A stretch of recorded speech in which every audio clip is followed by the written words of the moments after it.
नमस्कार. जय किसान PSM या YouTube चॅनलवरती आपले सर्व शेतकरी बांधवांचं हार्दिक स्वागत. खोडवा ऊस आहे मित्रांनो. या खोडवा ऊसासाठी आळवणी मारतो आहे.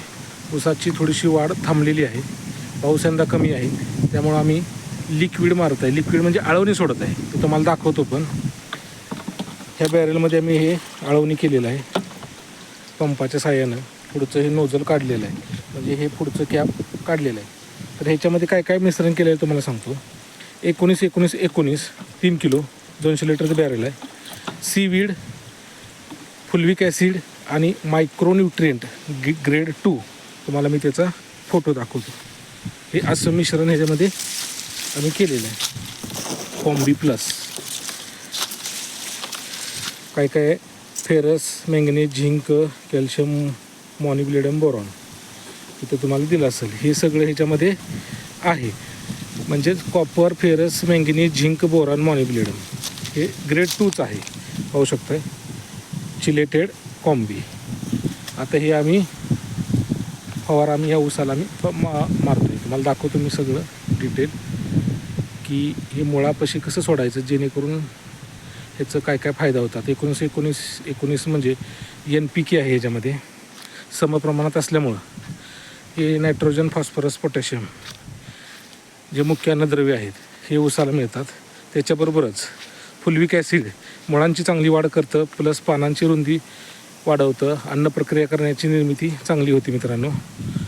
आणि सीवीड आहे ते ताण सहन करण्याची क्षमता जास्त देतं. ताण सहन केल्यामुळं कुठं तिथनं जाई ना. एक ह्याच्यात किती होते टाकीत होतेत का? बरं, चालते. हे असं पुढं काढून असं हे सोडून द्यायचं बरोबर. मुळाचं इथं बरोबर जातं. आणि जमीन ओली असावी मित्रांनो. ओली असल्यामुळे ते अपटेक करतं जास्त. त्याच्यामुळे मी तुम्हाला कॉम्बिनेशन सांगितलेलं आहे. तर सीवीड झाडाचा ट्रेस कमी करते. सीवीड म्हणजे समुद्रावर कसे व्हाल, माझ्या व्हिडिओमध्ये चॅनलमध्ये व्हिडिओमध्ये मी तुम्हाला त्याचं सगळं पूर्ण माहिती दिलेली आहे. ते तुम्ही त्याच्यात एक्स्ट्रा बघू शकता, तुम्हाला आणखी माहिती पाहिजे असेल तर.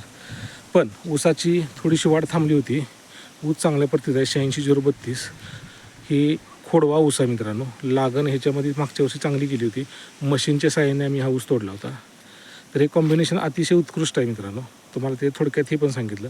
आणि जे मायक्रोन्यूट्रिएंट आहेत, फेरस, मॅंगनीज, झिंक, बोरॉन वगैरे आहे, ह्याच्यामुळे होतं काय, हे अत्यंत कमी प्रमाणात लागतं, पण मित्रांनो ते आवश्यक आहे. ते जर तुम्ही प्रत्येक फवाऱ्याबरोबर आळवणी असेल, स्प्रे असेल, ह्याच्याबरोबर जर घेतलं तर जे काय थोडे सूक्ष्म अन्नद्रव्य म्हणतात त्याला, ते जे कमी असेल तर ते त्या ऊस पिकाला असेल, इतर कोणत्याही पिकाला असेल तर ते मिळतं. त्याच्यामुळं पिकांची वाढ चांगली होते. आणि ह्याच्या बाबतीत म्हणाल तर ह्याची मग मुळांची वाढ चांगली सुधारते. आणि जे जमिनीत आपण खतं टाकलेली आहेत ते खतांचं अपटेक चांगल्या प्रकारे ह्या खतांमुळे होतं. जे की फुलविक ॲसिड आहे, सीवीड आहे.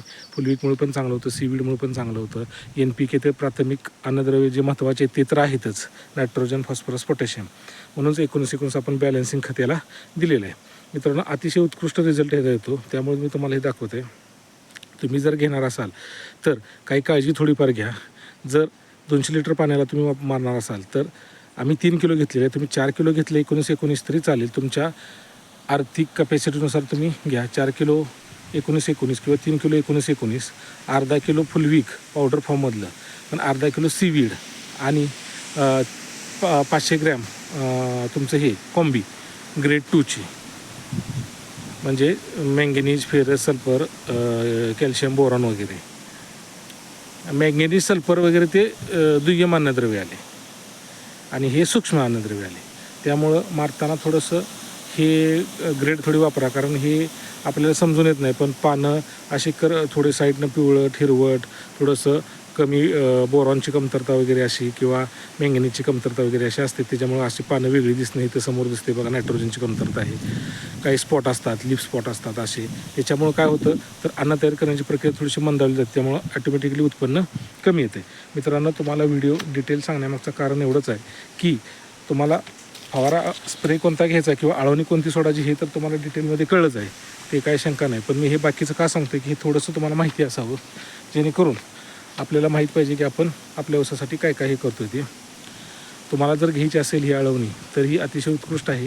हे ज्यावेळेस ऊन जरा कमी असेल, उन्हाचं प्रमाण, त्यावेळेस घेतली तर अतिउत्तम रिझल्ट आहे.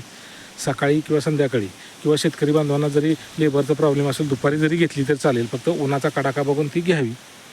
मित्रांनो, व्हिडिओ आवडल्यास व्हिडिओला लाईक करा, शेअर करा, कमेंट करा.